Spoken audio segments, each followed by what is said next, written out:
இன்றைக்கி என்ன பார்க்க போகிறோன்னா, ஒரு கஸ்டமர் ஹிட்டாச்சி ஏசி கூப்பிட்டாங்க கூலிங் வரலன்ட்டு. சரின்ட்டு போய் விசிட் பண்ணி பார்த்தா, போய் பார்த்தோன்னா தான் தெரியுது அது ரொம்ப ரிஸ்கில் இருந்தது. ஸோ இது மேலே கம்ப்ரஸர்னால் ஏற்றி கேஸ் லீக்கெல்லாம் அதை ரெக்வயர் பண்ணுறதுக்குள்ளே எனக்கு போதும்னு ஆயிடுச்சு. ஸோ மேலே ஒரு அடியாக ஏறி போயிட்டு என்னென்னு செக் பண்ணி பார்த்தா தான் தெரிஞ்சுது. ஸோ சுத்தமாக வந்து 20 ப்ரெஷர் கூட இல்லை, 0ல் இருந்தது. சரி எங்கே லீக் இருக்குன்ட்டு நான் நினச்சேன். அதிகபட்சம் பார்த்திங்கன்னா ரொம்ப டவுனாக இருந்தால் அவுட்டோரில் தாங்க லீக் இருக்கும். ஆனால் இது அவுட்டோரில் பார்த்தா அவுட்டோரில் லீக் இல்லை. ஸோ அவங்க என்ன பண்ணிக்கிறாங்க, லீக் ஆகிட்டு அதை அப்படியே விட்டுட்டு இருக்காங்க. என்னென்னு பார்த்துட்டு தான் தெரியுது இன்டோரில் லீக் வந்து. எப்போவுமே நீங்கள் லீக் பார்த்திங்கன்னா இந்த லெஃப்ட் ஹேண்ட் சைடே பாருங்கள், ஃபுல்லாக பார்த்திங்கன்னா இது ரொம்ப ட்ரையாக இருந்தது. சரி யூனிட்டை இறக்கிட்டு அதுக்கப்புறம் வந்து ப்ரெஷர் கொடுத்து பார்த்தோன்னா தெரிஞ்சுது. ஸோ ப்ரெஷர் கொடுக்குறத நான் போட்டு காட்டுறேன். என்னென்ன கஸ்டமர் வீட்டில் வந்து அந்தளவுக்கு ஃபெசிலிட்டி இல்லை.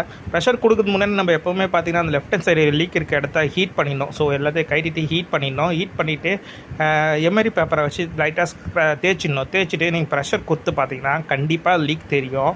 ஸோ நான் பேசிகிட்டே இருக்கும் போது நான் சொல்கிறேன், மறந்துட்டேன். என்னென்னா ஸ்பைடர் காயை வந்து லைக் அண்ட் சப்ஸ்கிரைபர் பண்ணுங்கள். லீக் ஒரு ரெடியாக பார்த்தா இன்டோர் இருந்தது. அப்புறம் ஒரு ரெடியாக ஃபுல்லாக பிரேசிங் பண்ணிவிட்டு பக்காவாக ஃபினிஷிங் ஆகிடுச்சு. அதுக்கப்புறம் மாட்டிட்டு கேஸ் ஏற்றணுன்னு பார்த்தீங்கன்னா கூலிங்கு சூப்பராகவே இருந்ததுங்க. ஆனால் இந்த வீடியோவில் பார்த்தீங்கன்னா என்ன ஒரே ஹாலாக நான் ஹேண்டில் பண்ணதுனால எனக்கு வந்து உங்களுக்கு ஃபுல் வீடியோவை என்னால் காட்ட முடியல. ஸோ நெக்ஸ்ட் டைம் பார்த்தீங்கன்னா ஃபுல் வீடியோ நான் போடுறேன். அதுக்கப்புறம் 110 இந்த பெரிய ரூமில் போட்டு